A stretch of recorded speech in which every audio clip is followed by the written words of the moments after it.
다리미 패밀리 32회가 방송되었습니다. 강주와 백지연 모자의 눈물 엔딩의 시청률이 19.6%를 기록했는데요.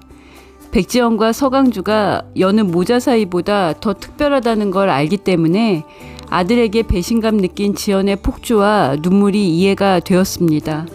그러나 엄마를 사랑하지만 외롭게 자란 강주가 대가족인 다리미네 집의 시끌벅적한 분위기에 엄하고 까다로웠던 양아버지 지승돈에게 버림받은 상처를 조금씩 극복해가고 있다는 게 느껴져서 다리미를 사랑해서 강주가 한 모든 일도 이해가 되었습니다. 강주와 백지연 모자의 눈물의 엔딩이 안타까웠는데요. 백지연 눈에는 지금 아들이 엄마를 배신했다는 것만 느껴지고 강주가 누가 봐도 멋진 사람이 되었다는 건 안 보일 것 같은데요.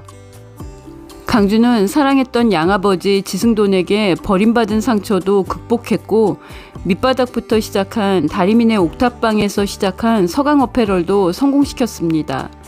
다리미네 집에서도 30억 불에 태운 놈이라고 만득과 길래 고봉이한테 화상 소리 듣고 구박받는데도 묵묵하게 서강 어페럴로 돈 벌어서 다리미 수술비로 쓴 돈 8억과 길래 어르신이 기름통 넘어뜨리고 강주가 라이터 켜서 불태운 30억을 원상 복구시켰습니다.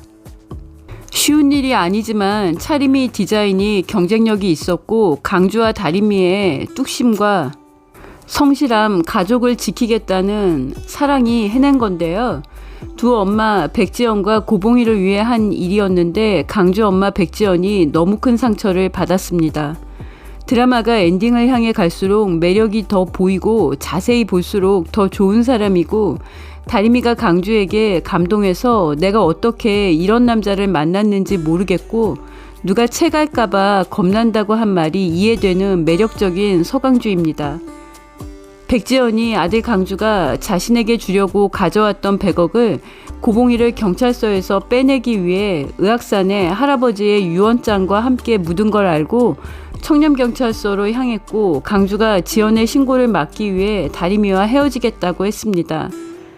숨을 제대로 쉴 수 없어서 강주가 한겨울에 입고 있던 상의를 벗고 시멘트 바닥에 쿵쿵 소리가 날 만큼 머리를 찢는 자해 행동을 하면서 울었는데요. 강주가 불안할 때마다 라이터를 켰고 살얼음판처럼 살아왔다는 말이 이해되는 순간이었습니다. 백지연은 미혼모였고 지승돈이 양아들인 강주를 상무자리에서도 내치고 회사에서도 쫓아내고 유학비로 사용한 회사 비용에 대해 위약금 5억 원을 물어내라고 했을 때 지연이 지승돈과의 이혼을 선택할 만큼 아들 강주에 대한 사랑이 큰 사람입니다. 아들 강주를 단칼에 내친 지승돈과의 이혼도 망설이지 않고 할 만큼 모자간의 사랑이 커서 배신감도 당연하기 때문에 강주가 울면서 다리미하고 헤어지겠다고 했는데요. 다리미가 임신했을 것 같습니다. 백지연의 분노가 너무 크기 때문에 강주와 다리미가 잠시 이별할 가능성이 높아 보이는데요. 헤어졌다가 횡단보도에서 다시 만날 것 같습니다.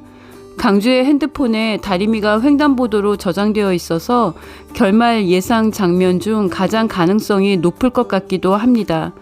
다리미가 아이와 함께 걸어오는 걸 강주가 보고 내 아이라는 걸 단번에 아는 거죠. 백지연이 미혼모로 강주를 혼자 낳아서 키웠기 때문에 그녀가 다리미를 며느리로 받아들이고 강주와 다리미 아이가 함께 입장하는 결혼식 올리고 해피엔딩인 거죠. 그런데 다리미가 용기를 내서 임신했다고 밝히고 백지연에게 평생 어머니 은혜 갚겠다고 강주와 헤어질 수 없다고 말하면 어떨까도 생각해 봤습니다. 33회 예고에서 백지연이 전남편 지승돈도 고봉이 편을 들자 배신감을 느끼고 우는데요. 차태웅도 백지연에게 무릎 꿇고 청렴세탁소 가족들 용서해 주시면 평생 은혜 갚겠다고 했습니다. 차태웅도 서강해퍼를 인수하자고 지승돈에게 제안하고 강주에게는 너 다시 봤다고 하면서 고맙다고 인사도 제대로 하고 호감도가 상승했습니다. 그런데 백지연은 국민 욕바지가 된 게 고봉이와 다리미네 가족들 때문이라고 생각하고 꽁꽁 얼어버린 마음을 쉽게 돌리기가 어려울 것 같은데요. 고봉이와 청렴세탁소 사람들에게 꽁꽁 얼어버린 백지연의 마음을 녹이고 강주가 원한 것처럼 엄마가 양아버지 지승돈과도 화해하고 재결합해서 차태용도 백지연이 양아들로 받아들이는 대화해 모드로 가는 선택지가 있을 가능성도 있습니다. 백지연이 러브캐피탈 사무실에 가서 김성훈과 싸웠는데요.